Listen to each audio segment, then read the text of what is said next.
Bendita seja a Trindade, para sempre seja bendita. Leitura do livro Suma Demoníaca do Padre José Antônio Fortea. Questão 34. Como distinguir se uma visão é um problema demoníaco ou psíquico? O tempo é a melhor maneira de discernir se algo é um problema psiquiátrico ou se é a ação do demônio. Se uma visão, voz ou algo que parece ser extraordinário for uma enfermidade mental, inevitavelmente irá se desenvolver.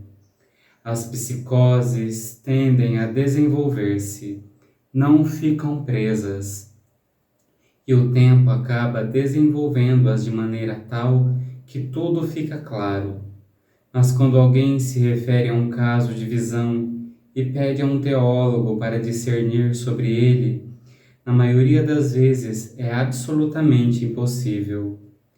Depois de alguns meses, os casos mais obscuros tornam-se claros. E se deixarmos que a enfermidade siga o seu curso, no final de alguns anos o assunto torna-se claro até mesmo para os membros da família mais neófitos nessa área. Para dar um exemplo, se um penitente desconhecido se ajoelha no confessionário e diz ao confessor que a Virgem lhe disse em alto som que o ama e que seja bom, o sacerdote não pode saber se tem diante de si uma pessoa que sofre uma alucinação ou uma locução. Provavelmente, nem o melhor teólogo do mundo poderia saber. Mas se o confessasse durante um ano, as coisas ficariam cada vez mais claras e em menos tempo. Pois se o penitente está doente, paulatinamente vai desenvolver a enfermidade e dirá que a Virgem lhe revela mais e mais coisas, e essas serão cada vez mais e mais singulares. Passados 5 anos, a enfermidade ficará evidente não somente ao confessor, mas também aos seus familiares, pois a natureza absurda e lógica das alucinações se desenvolverá normalmente, já que se trata de uma doença, e conforme avançam, os transtornos mentais tendem a desligar-se cada vez mais das leis da lógica. E só reforçando a questão do tempo. Hoje nós vivemos num mundo extremamente ansioso, agitado, que não sabe esperar o tempo. Esses tempos atrás, entraram em contato comigo uma moça que dizia ter visões, alucinações, escutar vozes, e ao conversar com os parentes, eles disseram que tudo começou depois de uma sessão de constelação que ela fez. Que ali na sessão ela tocou em traumas, mas simplesmente tocou.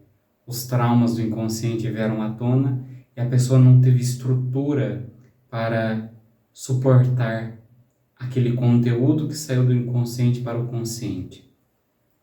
E para mim que estava de fora, claramente era isso. Um trauma veio de uma maneira totalmente errada para fora, e isso desencadeou diversas coisas. Mas a família se agarrou a visões que a pessoa estava tendo, a coisas preternaturais, que na verdade não existiam, que na verdade era problema psíquico. Eu dei o caminho, procurar um psicólogo, um psiquiatra, fazer um acompanhamento, porque a causa era essa. A família virou as costas, não quis saber, queria que eu estralasse o dedo e arrancasse o problema da pessoa. Questões psicológicas são seríssimas. Aqui o padre fala de 5 anos para ter um discernimento se realmente é espiritual ou psicológico. Algo psicológico que sai do inconsciente e vem pro consciente de uma maneira tão estrondosa assim, causa danos seríssimos. Por isso temos que tomar cuidado com essas pseudociências que estão surgindo, com tratamentos milagrosos que surgem por aí. Tem coisas que não podem sair dessa forma. São longos e longos anos de terapia para conseguir aceitar certas coisas, para conseguir colocar certas coisas no lugar. Então tomem cuidado. Deus abençoe.